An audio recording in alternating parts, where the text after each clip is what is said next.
Hey there everyone, and welcome back to another Finish This Game brainstorming session. My name is Ben, and this session is all about Game 2 in the Finish This Game design series. In this video, we're going to talk through just some basic brainstorming thoughts, some ways that I think this game could be pushed further in a few different directions to hopefully just spur on some ideas for you as you work on your own version of this game. So let's go ahead and jump right in.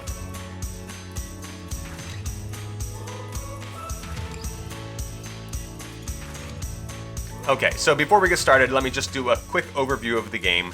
This is a tile manipulation game where you're moving around the board and you're trying to rotate these tiles into a way so that the four corners match colors so that you can collect a token. And so you are trying to collect as many tokens as you can, be the first one to collect the number that it takes to win.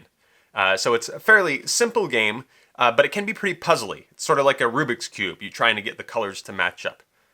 So let's look at the four main areas that we can brainstorm about. There's the mechanics, the theme, the rules, and the score conditions. And plus I've got a few bonus ideas that I'm going to tack on the end as well. So let's go ahead and jump right into the mechanics. The primary mechanic of this game would be tile manipulation.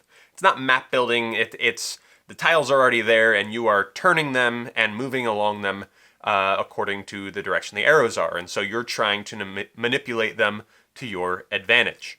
There's also the puzzle element. So after playing this game a number of times, really there's two main things I thought could be added as a mechanic. One would be a form of area control, and not area control like you're trying to claim half the board or more than half the board or something like that. I just mean a way that you could maybe claim one or two of the tiles that nobody else could change or move for a certain amount of time. I'm not sure exactly how that would work, whether there'd be more tokens that you can choose to lay down or move around the board. Maybe as an action, you would be able to move those around. That would be one thing you could do. And so that would just give you control over more pieces than just the ones that you have your piece actually on at any given moment. So that could be interesting. The other mechanic I thought about adding was a timed element. This is a type of game, it's a little puzzly, and so it might have the tendency, if you play with someone who will overstay their welcome on their turn, right? They'll take too long because they're trying to figure out their next 5 turns. Well, adding in a timed element, saying they have to move within 30 seconds, is going to change the game pretty significantly. It's going to push the game forward pretty quickly, but it also might make it a little bit more challenging. And so if you want to add that timed element, you might need to do some things elsewhere to balance that out and make it a little bit easier. So, but that would be an interesting thing to do. The timed element, I think, could be something you would play with. Let's go ahead and jump into theme. Of course, the world of themes is wide open, and as you play, you might have thought, it feels like I'm moving around in such a situation, or something came to your mind, and hopefully that's true, and if so, I recommend you go with that. I just have a few things that I wrote down that I thought, if I needed to, I could add these themes into this game, and I think it would fit pretty well. So let me go through those. First, I think something like a catacombs, a labyrinth, a dungeon, something like that could easily work, right? And you're going through these tunnels, you're manipulating which direction they go, and, that kind of would make sense. You're trying to pick up treasures, and that would give you a way to make the tiles kind of unique, right? There could be other creatures that you encounter that would cause other game effects. So those types of themes would work really well. Of course, they've been done probably about 1 million times, but that's because they're classic, and there's nothing wrong with that. I have 2 other themes that I thought of that I think maybe are a little bit more unique, and if I were to continue developing this game, I think I would go with one of these 2 ideas. One would be geocaching. Geocaching is where there's GPS coordinates that are given, and so you're trying to track them down out in the wilderness, and I thought that was kind of interesting with this, that you're kind of wandering through, trying to follow these directions, and getting the corners to match up are actually like getting to the exact right coordinates, and then you pick up the item or you leave a note or whatever it is with geocaching you do.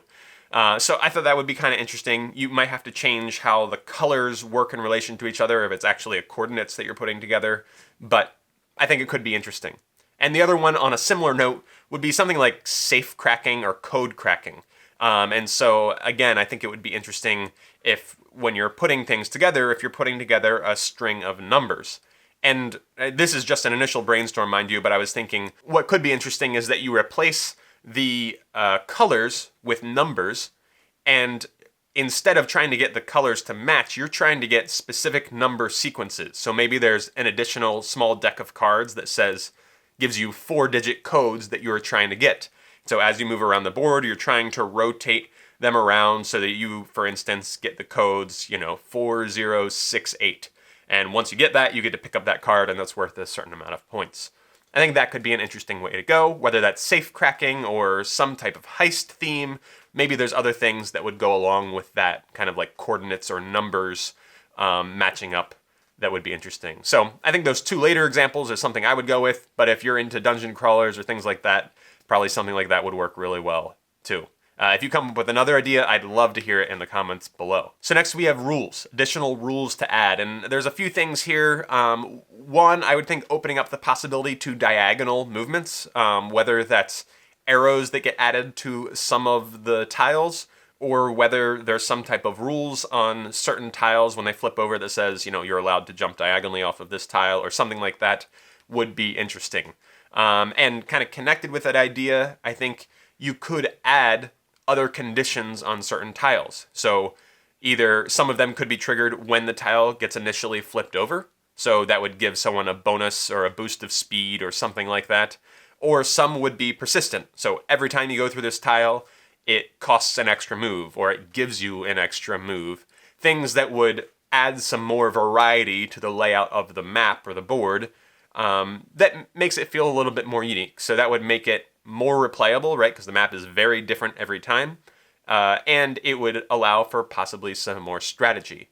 I think something else with that would be, what if the tiles themselves were in groups? So you were allowed to maybe manipulate a tile that was, a red tile. And so even if it's on the other side of the board, maybe you're still allowed to rotate that. Or some other connections between things that would allow for a broader strategy that goes beyond just the immediate tiles surrounding you.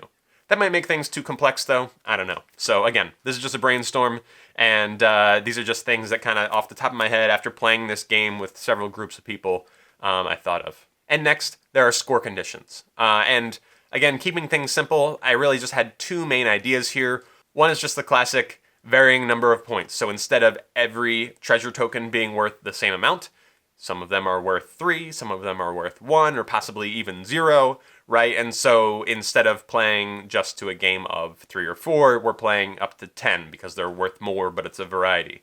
And that certainly adds more luck into it, but it also could make it so someone who's out in the lead doesn't get too far in the lead. Of course, it could have the opposite effect too, so that would be something you might need to balance with another element of some kind in the game. And another idea I had with the scoring conditions is, what if instead of it being a set number, like it is in the stock game, or a random number, like I just had the idea of, what if we had, kind of a stack of rewards for each color? So we have CMYK for the 4 colors on each tile, and at the top of each stack is flipped over, and so you see, well, there's a 3 reward in yellow and only a 1 reward in blue, so I'm going to try to match up yellow at these corners. Some corners that's really difficult, and some ones it's easy, and so that would give people more incentive to be trying to match up particular colors instead of just any old color they can figure out. Again, with the way the game is as just the skeleton, that might prove too challenging. There are some times when it seems like there's only one combination at any given intersection I could figure out, but maybe you have the option to make it easier in some other ways, and so then you add this scoring variation on that allows for a little bit more choice and strategy again. So those are the 4 big categories that I always try to brainstorm through. What are the decisions I would make along the way? And always remember that these decisions are not done in a vacuum. They should be done in the context of the 2 main questions you need to answer before you do anything, which are, what type of game do you want to make, right? Long, short, difficult, easy. anything, any type of descriptor word you can have in there, but you need to decide what exact type of game that is. And the second one is, who are you making it for, right? Are you making it for the casual young gamers, family game type of thing? Do you want it to be a party game? Do you want it to be for, this really thinky game crowd? You need to decide. All right, and I did promise a few bonus ideas. I couldn't really decide which category these ideas fit in, so I just wanted to toss them out there. One way to make the game a little bit easier would be to have less colors. So instead of 4 different colors on the tiles, you could have 3, which would mean on every tile there would be at least 1 duplicate. And so that would just mean there's less possible options to combine, but more possibilities in each tile. So that should make things a little simpler to get matches.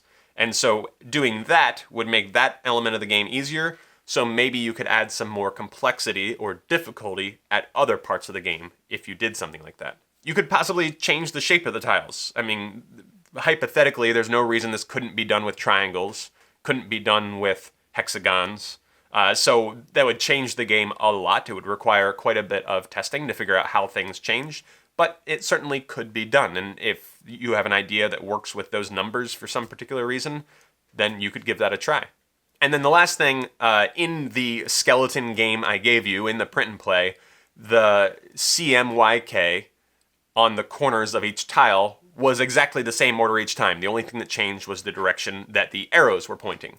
And I think that gives quite a bit of randomness, but the other thing you could try is changing up the order of those colors so it's not always in that clockwise order, CMYK.